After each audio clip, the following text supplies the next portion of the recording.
जय हिंद साथियों, दोस्तों स्वागत है आपके अपने YouTube चैनल एग्जामवीर में। मैं आपका दोस्त राहुल कुमार आपके अपने YouTube चैनल एग्जामवीर में तहे दिल से स्वागत करता हूं। दोस्तों अब हम शुरुआत करेंगे सिख धर्म के बारे में। देखिए, अगर मैं दोस्तों सिख धर्म की बात करूं तो एक ऐसा धर्म जो मानवता की सेवा के लिए हमेशा तत्पर रहता है। चाहे दोस्तों आप लंगर व्यवस्था की बात कर लीजिए या फिर दोस्तों किसी परोपकार का काम कर लीजिए, कोई भी काम हो दोस्तों, सिख आपको हर जगह नजर आएगा। देखिए, अगर मैं सिख धर्म की स्थापना की बात करूं दोस्तों, तो ये गुरु नानक जी ने स्टार्ट किया था। कुल मिलाकर दोस्तों अब तक 10 सिख गुरु हुए हैं। और सबसे पहले जो सिख धर्म की शुरुआत की थी दोस्तों, वो गुरु नानक देव जी ने की थी। देखिए दोस्तों, अगर आप चैनल पर पहली बार हैं, आपने अभी तक चैनल को सब्सक्राइब नहीं किया है, वीडियो अच्छी लगती है तो चैनल को सब्सक्राइब कर सकते हैं और अपने दोस्तों में दोस्तों ये वीडियो शेयर करना है। देखिए, सबसे पहले मैं शुरू करता हूँ गुरु नानक देव से। गुरु नानक जी का जो जन्म है वो तलवंडी में हुआ था दोस्तों, और ये लोधी वंश और दोस्तों मुगल वंश दोनों के समकालीन थे। देखिए, आप इन्हें कई लोगों का शासनकाल देखते हुए पाएंगे, क्योंकि दोस्तों इनकी जो मृत्यु हुई है 1539 ईस्वी में हुई है और 1469 ईस्वी में दोस्तों इनका जन्म हुआ है। 1469 ईस्वी में दोस्तों जन्म हुआ है। उस टाइम दोस्तों लोधी वंश का शासन था भारत के अंदर, और 1539 का मतलब है दोस्तों उस टाइम बाबर, और बाबर के बाद में दोस्तों हुमायूं, दोनों का शासनकाल दोस्तों इनके टाइम पीरियड में हुआ है। तो इन गुरु नानक देव जी ने कई लोगों का शासनकाल देखा है। देखिए, जन्म की अगर मैं बात करूं तो इनका जन्म 1469 में हुआ है, 1539 इसमें इनकी मृत्यु हुई है। तलवंडी स्थान है और पिताजी का नाम है कालूजी मेहता और माता का नाम है सुलक्षणी। और जाति की अगर मैं बात करूं तो खत्री है, और उपाधि की मैं बात करूं तो हजरत रब्बुल मीज है, जो कि मुगलों द्वारा इन्हें दी गई होगी, हजरत रब्बुल मीज। अब कुल मिलाकर दोस्तों अगर मैं बात करते हैं हम सिख संप्रदाय में अब तक 10 गुरु हुए हैं। और देखिए, सबसे पहले सिख धर्म की जो स्थापना वो गुरु नानक देव जी ने की थी। नानक देव जी ने दोस्तों सिख धर्म की स्थापना की है, और इन्होंने सिख धर्म के ये संस्थापक कहे जाते हैं। सिख धर्म के क्या कहे जाते हैं दोस्तों? ये संस्थापक कहे जाते हैं। उसके बाद में देखिए, गुरु अंगद की अगर मैं बात करूं तो गुरु अंगद जिन्होंने गुरुमुखी लिपि का आविष्कार किया था, गुरुमुखी लिपि का आविष्कार गुरु अंगद जी ने किया था। 1539 से 1552 तक इनका टाइम पीरियड रहा है। इसके बाद में दोस्तों अमरदास जी आते हैं। अमरदास, देखिए अमरदास 1552 से 1574। बाबर के बाद हुमायूं के बाद दोस्तों अकबर। अमरदास जी का जो टाइम पीरियड रहा है 1552 से 1574 ईस्वी में रहा। ये ये अकबर के समकालीन है। इन्होंने सिख धर्म के प्रसार हेतु 22 गद्दियों का निर्माण भी किया है। कितनी गद्दियों का निर्माण किया दोस्तों? 22 गद्दियों का निर्माण किया है। अगर रामदास की बात कर लेते हैं, देखिए रामदास की अगर मैं बात करूं तो रामदास 1574 से 1581 तक इनका टाइम पीरियड रहा है। रामदास का 1574 से 1581 तक टाइम पीरियड रहा है। ठीक है, इनका सीक्वेंस भी दोस्तों आपको याद रखना है। और ये अमृतसर के संस्थापक हैं। किसके संस्थापक हैं भाई? ये देखिए, रामदास की अगर मैं बात करूं तो ये अमृतसर के संस्थापक हैं। 1574 से 1581 ये अमृतसर के दोस्तों संस्थापक हैं। इसके बाद में अर्जुन दास की बात कर लेते हैं। देखिए, अर्जुन दास 1581 से 1606 ईस्वी 1581 से 1606 ईस्वी तक इनका टाइम पीरियड रहा है। और इन्होंने गुरु ग्रंथ साहिब का संकलन किया है। गुरु ग्रंथ साहिब उसका संकलन किया है, जो सिखों की पुस्तक है, धार्मिक पुस्तक। और अमृतसर में हरमिंदर साहिब स्वर्ण मंदिर का निर्माण इन्होंने करवाया है। जो स्वर्ण मंदिर है अमृतसर के अंदर, इन्होंने भी दोस्तों स्वर्ण मंदिर का निर्माण कराया है। किसने? अर्जुन दास ने। और जहांगीर ने इन्हें खुसरो की हेल्प करने के कारण फांसी पर दोस्तों लटका दिया था। ठीक है, तो आपको ध्यान रखना है कि किसे जहांगीर ने फांसी पर लटकाया था? तो गुरु अर्जुन दास को। देखिए, अर्जुन दास जहांगीर ने अर्जुन दास जी को फांसी पर लटकाया था खुसरो की सहायता करने के कारण। इसके बाद में दोस्तों देखिए हरगोविंद की बात कर लेते हैं। देखिए, हरगोविंद का जो टाइम पीरियड रहा है वो 1606 से 1645 ईस्वी तक रहा है। इन्होंने अकाल तख्त की स्थापना की है और सिखों को एक लड़ाकू जाति के रूप में स्थापित किया है। सिखों को लड़ाकू जाति के रूप में बदलाया हरगोविंद जी ने 1606 से 1645 ईस्वी के टाइम पीरियड में। हर्राय की बात कर लेते हैं। देखिए, हर्राय 1645 से 1661 के रूप में शासन किया है इन्होंने। उत्तराधिकारी मुगलों के युद्ध में भाग लिया और अपने पुत्र राम राय को मुगल बादशाह के दरबार में इन्होंने भेजने का काम किया है। देखिए, इनका जो पुत्र है मुगल दरबार में भेजने के कारण इनमें आपस में क्या हो जाएगा दोस्तों, सिखों में विवाद हो जाएगा और सिख संप्रदाय के बीच एक तरीके से दोस्तों फूट भी पड़ जाएगी। दो संप्रदाय के बीच में तनाव पैदा हो जाएगा, दो संप्रदायों में ये बढ़ जाएगा उस टाइम। हरकिशन की बात कर लेते हैं। देखिए हरकिशन 1661 से 1664 में इनका टाइम पीरियड रहा है। अल्पवयस्क अवस्था में मृत्यु हो जाती है इनकी। तेग बहादुर की बात कर लेते हैं। देखिए तेग बहादुर 1664 से 1675 ईस्वी औरंगजेब द्वारा फांसी दे दी गई है तो तेग बहादुर जी को। ठीक है भाई। गुरु गोविंद सिंह दो खड़े काकू लागे पाए, बलिहारी गुरु आपने गोविंद दियो बताया। सबसे अंतिम जो गुरु है गुरु गोविंद सिंह है। उसके बाद में दोस्तों गुरु का जो पद है वो खत्म कर दिया जाएगा और जो सिखों की पुस्तक है उसे ही उनका गुरु माना जाएगा। ठीक है। देखिए 1675 से 1608 ईस्वी, 1675 से 1608 ईस्वी खालसा सेना का संगठन और धर्माचार पाहुल का प्रवर्तन इनके द्वारा दोस्तों किया गया है। अब वन बाय वन करके किसने क्या काम किए उन सबके बारे में दोस्तों डिस्कस करेंगे। देखिए अगर दोस्तों मैं बात करूं तो सबसे पहले दोस्तों आप जानते ही हैं सिख धर्म की जो स्थापना की थी वो गुरु नानक जी ने की थी। देखिए सिखों के पहले गुरु गुरु नानक जी थे और ये लोधी वंश के समकालीन थे। कुल मिलाकर सिखों के 10 गुरु हुए हैं। देखिए इन्होंने नानक पंथ चलाया और इनके जो शिष्य हैं वो सिख कहलाए। इन्होंने नानक पंथ चलाया और इनके जो शिष्य हैं वो सिख कहलाए। सिख इनके शिष्य हैं गुरु नानक जी के। ठीक है। ये इब्राहिम लोधी के समकालीन थे। इन्होंने अपना एक शिष्य लहना को उत्तराधिकारी बनाया जो अंगद नाम से दूसरे गुरु बने।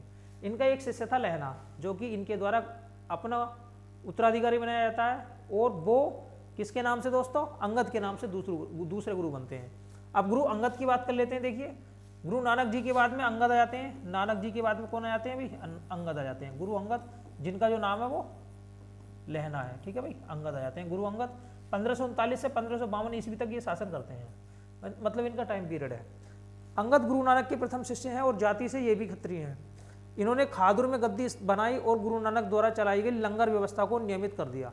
गुरु नानक जी ने लंगर व्यवस्था चलाई थी। देखिए लंगर व्यवस्था की अगर मैं बात करूं तो पूरे भारत के अंदर जने कितने दोस्तों भूखों को रोटी खिलाने का काम लंगर व्यवस्था के अंतर्गत किया जाता है। कितने भिखारी जिन्हें रोटी नहीं मिलती है दोस्तों, वो आप देखिए एक बार जाकर बड़े बड़े शहरों के अंदर वो लंगर खाते हैं, तब जाकर दोस्तों हमारे देश की बहुत सारी आबादी का पेट भरता है। तो लंगर व्यवस्था सिख धर्म की स्थापना, सिख धर्म की एक तरीके से स्थापना है। ये बहुत बड़ी चीज़ है मेरे अनुसार। देखिए दोस्तों लंगर व्यवस्था गुरु अंगद द्वारा चलाई गई। लंगर व्यवस्था गुरु नानक जी ने चलाई थी, लेकिन स्थायी बनाने का जो काम है लंगर व्यवस्था को गुरु अंगद जी ने किया था। दोस्तों गुरु नानक जी ने लंगर व्यवस्था को चलाया था, लेकिन इसे नियमित करने का जो काम है वो गुरु अंगद का है। गुरुमुखी लिपि का आविष्कार गुरु अंगद द्वारा किया गया है। गुरुमुखी लिपि का जो आविष्कार है वो भी गुरु अंगद जी को माना जाता है। ठीक है, तो ये भी एक फैक्ट अच्छा है। गुरुमुखी लिपि का आविष्कार किसे माना जाता है, गुरु अंगद को गुरुमुखी लिपि का आविष्कार माना जाता है। अब बात कर लेते हैं गुरु अमरदास की। देखिए गुरु अमरदास के बारे में एक एक फैक्ट देख लेते हैं कि गुरु अमरदास ने क्या क्या काम करवाया। 1652 से 1674 ईस्वी।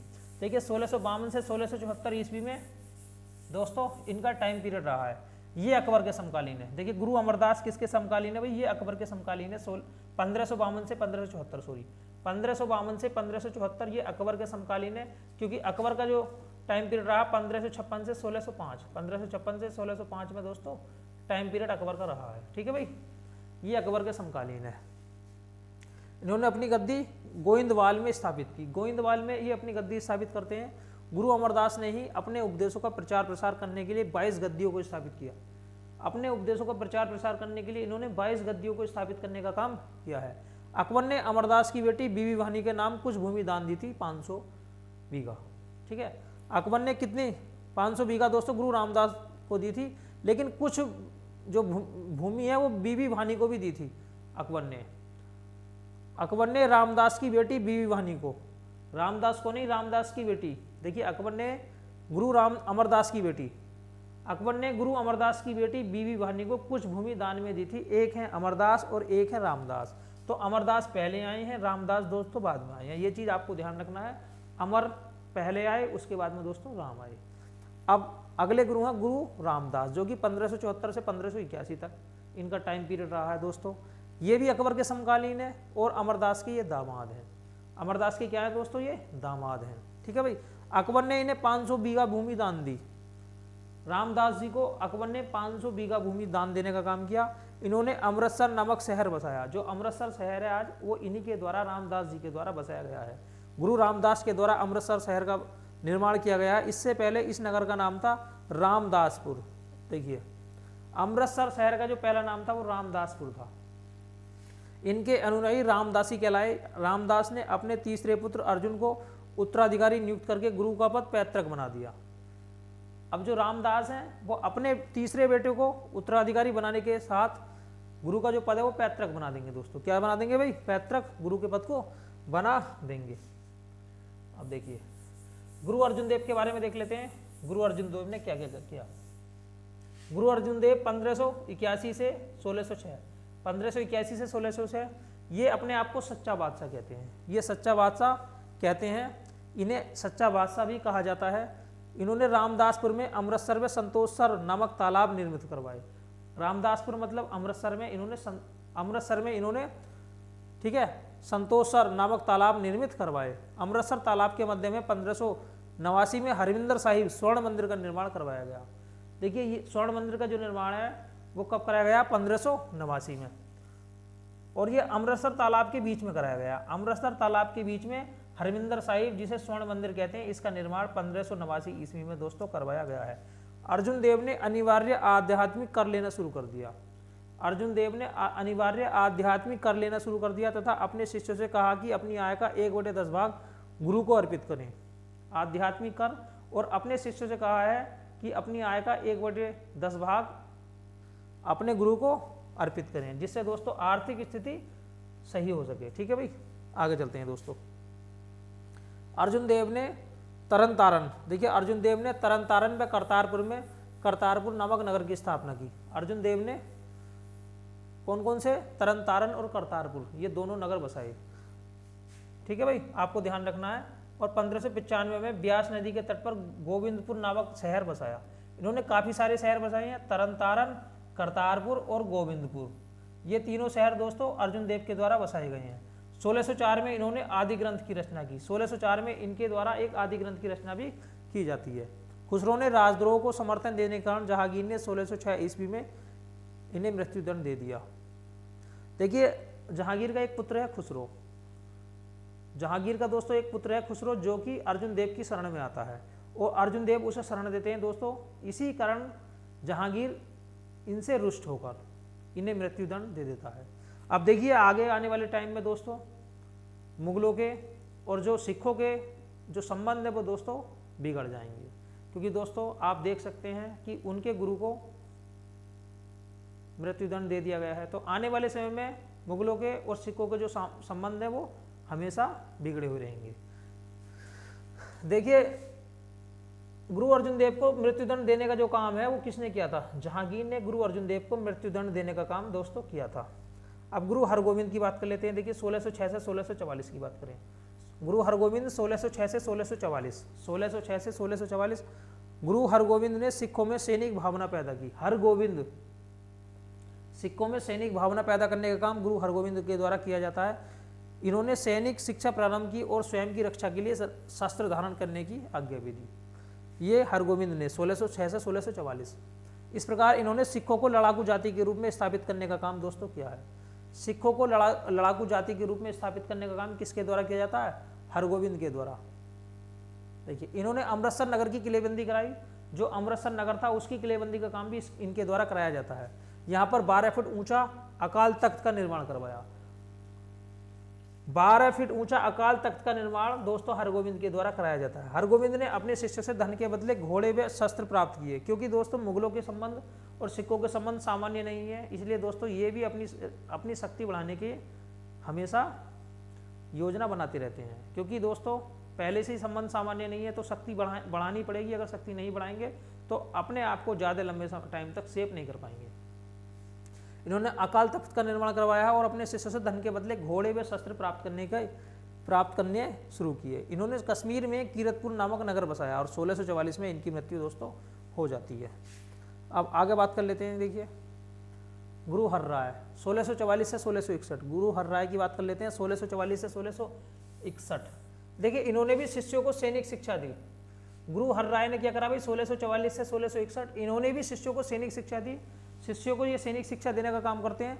सामूगढ़ की पराजय के पश्चात दारा सिकोह ने इनसे भेंट की थी।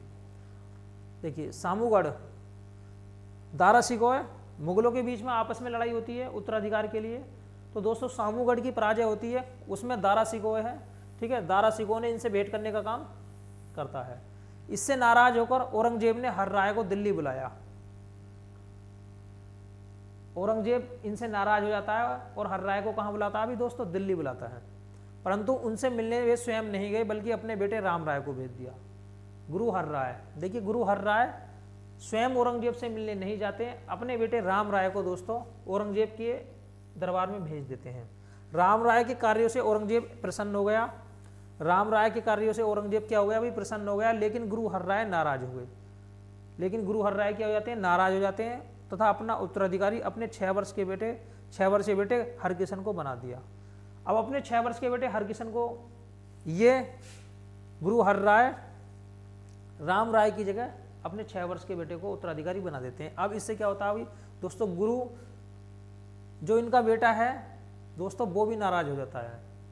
देखिए रामराय ने देहरादून में एक पृथक गद्दी स्थापित की। रामराय नाराज हो जाता है और देहरादून में एक अलग से गद्दी बनाता है।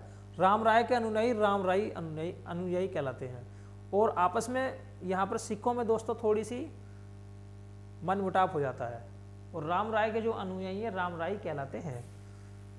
आगे देखिए गुरु, अब बात कर लेते हैं गुरु हरकिशन की। देखिए गुरु हरकिशन ने क्या किया, कौन कौन से काम गुरु हरकिशन के द्वारा दोस्तों किए गए हैं, इनका भी चर्चा कर लेते हैं। देखिए गुरु हरकिशन 1661 से 1664। गुरु हरकिशन की बात करूं तो 1661 से 1664 इन्होंने अपने बड़े बेटे रामराय से, इनका अपने बड़े बेटे रामराय से विवाद हो गया। गुरु हरकिशन, इनका अपने बड़े भाई बेटे नहीं थे दोस्तों, क्योंकि ये 6 वर्ष के थे और रामराय उस टाइम बड़े थे। रामराय जाते हैं औरंगजेब के दरबार में और रामराय औरंगजेब से प्रसन्न हो जाता है। औरंगजेब रामराय से प्रसन्न हो जाता है, लेकिन इनके पापा, इनके जो पिता थे दोस्तों वो नाराज हो जाते हैं और अपने छोटे बेटे को दोस्तों शासक बना देते हैं। अब इनका छोटा बेटा था गुरु हरकिशन, जो कि 1661 से 1664 तक टाइम पीरियड में रहते हैं। अब इनका अपने बड़े भाई रामराय से विवाद हो गया। हरकिशन ने अपना उत्तराधिकारी तेग बहादुर को बनाया। हरकिशन को दिल्ली जाकर गुरुपद के बारे में औरंगजेब को समझाना पड़ा था। इनकी मृत्यु चेचक से हो गई थी और हरकिशन को गुरुपद के बारे में औरंगजेब से मिलना पड़ा था और समझाना पड़ा था, क्योंकि दोस्तों औरंगजेब रामराय से प्रभावित था। ठीक है भाई। अब गुरु तेग बहादुर की बात कर लेते हैं। देखिए 1664 से 1675 के बारे में, 1664 से 1675 के बारे में, ये हरगोविंद के पुत्र थे। ये किसके पुत्र थे भाई? ये हरगोविंद के पुत्र थे। ठीक है। इन्होंने अपना केंद्र अमृतसर के स्थान पर मखोवाल को बनाया। अमृतसर के स्थान पर इन्होंने अपना केंद्र मखोवाल को बनाया था। 1675 में औरंगजेब ने तेग बहादुर को दिल्ली बनाया। अब मुगलों के जो संबंध है वो सिखों से पहले से ही सामान्य नहीं है। अब औरंगजेब कट्टरपंथी व्यक्ति था, कट्टरपंथी राजा था, वो इन्हें बुलाता है दिल्ली और देखिए इस्लाम धर्म स्वीकार करने का ऑफर रखता है। दोस्तों ये इस्लाम धर्म स्वीकार ना करने के कारण फांसी पर लटक जाते हैं। देखिए औरंगजेब ने गुरु तेग बहादुर को दिल्ली बुलाया और इस्लाम धर्म स्वीकार करने को कहा। 5 दिन तक यातना देने के पश्चात इनकी हत्या कर दी जाती है। अब बात कर लेते हैं गुरु गोविंद सिंह। गुरु गोविंद सिंह 1675 से 1708 ईस्वी, 1675 ईस्वी से 1708 ईस्वी, ये सिखों के 10वें गुरु हैं और अंतिम गुरु हैं। इनका जन्म 1666 में पटना में हुआ है। 1666 में पटना में हुआ है। पटना बोले तो बिहार। इन्होंने मखलोवास के पास आनंदपुर नगर की स्थापना की और यहीं पर अपनी गद्दी स्थापित की। देखिए गुरु गोविंद सिंह ने 80,000 की क्षमता वाली खालसा सेना तैयार की। सिखों ने अपनी शक्ति को बढ़ाकर 80,000 सैनिकों की एक सेना तैयार कर ली। 80,000 सैनिक दोस्तों बहुत होते हैं। हालांकि हमारी देश के लोगों में उस टाइम एकता नहीं थी, क्योंकि औरंगजेब के बाद में ये लोग बहुत कुछ कर सकते थे अगर ब्रिटिश ईस्ट इंडिया कंपनी अपना दिमाग ना चलाई तो, अगर मराठे ना हारे तो। पानीपत के तृतीय युद्ध में भारत की जो दशा थी वो कुछ और ही होती। लेकिन दोस्तों अंग्रेजों ने अपना दिमाग चलाया और अंग्रेज अपनी बुद्धि के बल पर और अपने कुशल नेतृत्व के बल पर दोस्तों सभी लोगों को हराने में कामयाब साबित हुए। हालांकि भारतीय लोग उनसे बिल्कुल नहीं हारते, अगर हमारे आपस के लोग ही एकजुट होकर लड़ते तो। देखिए, गोविंद सिंह ने 80,000 की क्षमता वाली खालसा सेना तैयार की। गोविंद सिंह ने 1699 ईस्वी में खालसा पंथ की स्थापना की। गोविंद सिंह ने क्या करा भाई, 1699 ईस्वी में खालसा पंथ की स्थापना की। इन्होंने सिख अनुयायियों से 5 वस्तुएं 5 ककार, केस, कंगा, देखिए केस, बाल, कंगा रखना पड़ता है, ठीक है, कच्छा, कड़ा, कृपाण धारण करने को कहा। गुरु गोविंद सिंह ने 2 पत्नियों जीतू और सुंदरी से, इनकी 2 पत्नियां थीं, एक का नाम जीतू और दूसरी का नाम सुंदरी, इनसे 4 पुत्रों की उत्पत्ति होती है। अजीत सिंह, जुझारू सिंह, जोरावर सिंह और फतेह सिंह का जन्म होता है। इनके 2 पुत्र फतेह सिंह और जोरावर सिंह को मुगल फौजदार वजीर खान ने दीवार में चिनवा दिया था। मुगल फौजदार वजीर सिंह ने इनके 2 पुत्रों फतेह सिंह और जोरावर सिंह को जिंदा दोस्तों दीवार में चिनवा दिया जाता है। इन्होंने पावोटा हिमाचल प्रदेश नामक नगर की स्थापना की। पावोटा, जिसे हिमाचल प्रदेश कहते हैं, नामक स्थल की स्थापना की। पावोटा में गोविंद सिंह ने सेनापति के रूप में हजारों सिख शिष्यों को सैनिक प्रशिक्षण दिया और सिखों को लड़ाकू जाति के रूप में चेंज करने का काम दोस्तों इनके द्वारा किया गया। देखिए आगे क्या होता है। गुरु गोविंद सिंह ने पावोटा में कृष्णावतार नामक ग्रंथ की रचना की। इनकी आत्मकथा का नाम विचित्र नाटक है। देखिए ये बहुत महत्वपूर्ण है।